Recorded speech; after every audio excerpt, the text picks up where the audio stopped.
Hello students, welcome back to BHU concept.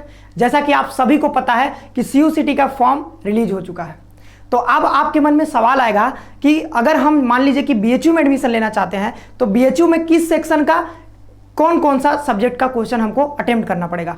तो इसी तरीके से हम लोग आज इस वीडियो में जानेंगे कि जेएनयू में अगर आप एडमिशन लेना चाहते हैं किसी भी यूजी कोर्स में तो आपको किस किस सेक्शन का कौन कौन सा क्वेश्चन या किस प्रकार से आपको अटेम्प्ट करना पड़ेगा। तो इस चीज के बारे में हम लोग यहाँ पर जानेंगे। तो आइए जानते हैं जेएनयू के बारे में। हम बता देते हैं कि जेएनयू जो है इंडिया की टॉप मोस्ट यूनिवर्सिटी है, तो उसी में अगर आप एडमिशन लेना चाहते हैं तो आपको सीयूसीटी का एग्जाम देना पड़ेगा और सीयूसीटी का जो फॉर्म है वो ऑलरेडी रिलीज हो चुका है। तो आइए इंफॉर्मेशन बुलेटिन जो है जारी किया गया, ऑफिशियल नोटिफिकेशन है जेएनयू की तरफ से, उसके बारे में हम लोग यहां पर जानते हैं। तो ये देखिए जेएनयू का वेबसाइट है। अगर आप इसको खुद अपने फोन पर अगर खोलना चाहते हैं तो आप यहां पर सर्च कर सकते हैं CUET.samarth.ac.in.jnu। ये करके आप जब सर्च करेंगे तो आपको ये जो ऑफिशियल नोटिफिकेशन है आपको मिल जाएगा और आप खुद भी यहां से आकर के पढ़ सकते हैं अपना जो इसने जारी किया है नोटिफिकेशन। एलिजिबिलिटी क्राइटेरिया क्या है, कौन कौन से सेक्शन को आपको अटेम्प्ट करना है, किस जैसे कि आप पर्शियन में लेना चाहते हैं एडमिशन, तो यहाँ इन्होंने बताया है कि अगर आप पर्शियन में यानी कि फॉरेन लैंग्वेज है पर्शियन, जेएनयू में जो है कि ज़्यादातर जो यूजी कोर्सेज में फॉरेन लैंग्वेज की ही पढ़ाई होती है। तो अगर आप भी अपना करियर अगर फॉरेन लैंग्वेज में बनाना चाहते हैं तो बहुत ब्राइट करियर होता है, आपको विदेशों में जाने का भी मौका मिलेगा, बहुत सारी चीज़ें हैं। तो अगर आप अपना ब्राइट करियर चाहते हैं कि हमारा फॉरेन लैंग्वेज में बने तो आप लोग जेएनयू से और आप जेएनयू में जाइए, ठीक है।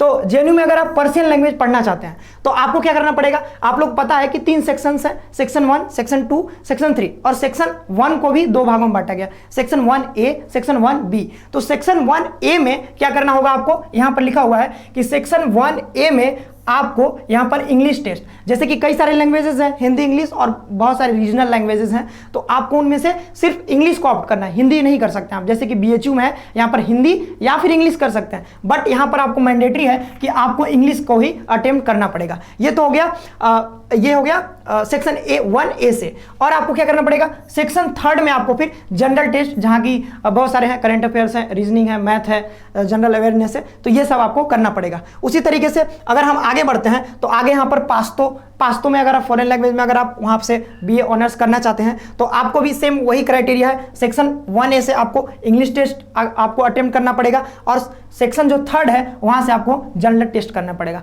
एक और चीज़ बहुत ही बेहद ही इंपॉर्टेंट चीज़ यहाँ पर है कि अगर आप यहाँ पर एग्जाम मतलब सीयूसीटी के थ्रू अगर आप यहाँ पर एडमिशन लेना चाहते हैं तो आपके 10+2 यानी कि 12th में अगर आपका 45% अगर आपका है 12th में, इंटरमीडिएट में, तो ही आप इस एग्जाम को दे सकते हैं और आप यहाँ पर एडमिशन ले सकते हैं। अगर आपका इससे कम है तो आप नहीं ले सकते हैं।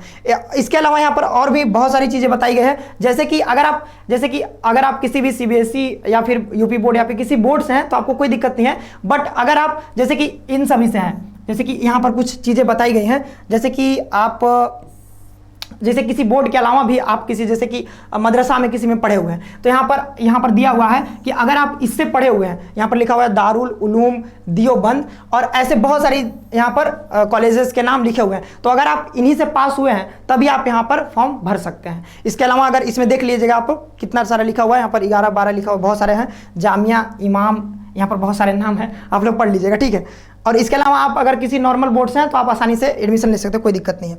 इसके बाद यहाँ पर जापानीज बहुत फेमस है, तो जापानीज में अगर लेना चाहते हैं तो फिर से वही बात है, सेक्शन ए में इंग्लिश टेस्ट और आपका सेक्शन 3 में आपको जनरल टेस्ट करना ही होगा। आगे चलते हैं तो आगे एक यहाँ पर एक्सेप्शन यहाँ पर ये है, मतलब कि जैसे कोरियन में, चाइनीज में लेना चाहते हैं, सब में वही क्राइटेरिया है। फ्रेंच में लेना चाहते हैं सेम ही है, जर्मन में भी सेम है, रशियन में भी सेम है, स्पेनिश में भी सेम है। अब आता है एक यहाँ पर BSc MSc इंटीग्रेटेड प्रोग्राम इन आयुर्वेदा बायोलॉजी, तो इसका थोड़ा सा डिफरेंट है। यहाँ पर अगर आप करना चाहते हैं तो आपको आयुर्वेदा बायोलॉजी से अगर आप यहाँ पर करना चाहते हैं, यहाँ पर जो इंटीग्रेटेड प्रोग्राम है BSc MSc का, तो आपको क्या करना पड़ेगा, सेक्शन 1B से आपको करना पड़ेगा संस्कृत जो टेस्ट है उसको आपको अटेम्प्ट करना पड़ेगा। और सेक्शन 2 में आपको क्या करना पड़ेगा, there are 4 domain specific subject, 4 कौन कौन से, फिजिक्स है, केमिस्ट्री है, बायोलॉजी है और मैथमेटिक्स है फॉर दिस प्रोग्राम। और out of this domain physics and chemistry are compulsory, physics और केमिस्ट्री करना ही होगा और candidates can choose any one subject इधर बायोलॉजी और मैथमेटिक्स, मतलब फिजिक्स और केमिस्ट्री के साथ साथ आपको मैथमेटिक्स या बायोलॉजी कोई भी कर सकते हैं, तो आप यहां पर एडमिशन ले सकते हैं। और सेक्शन 3 में आपको जनरल टेस्ट आपको यहां पर कंपलसरी है। इस तरीके से आप लोग इसको पढ़ लीजिएगा पूरा।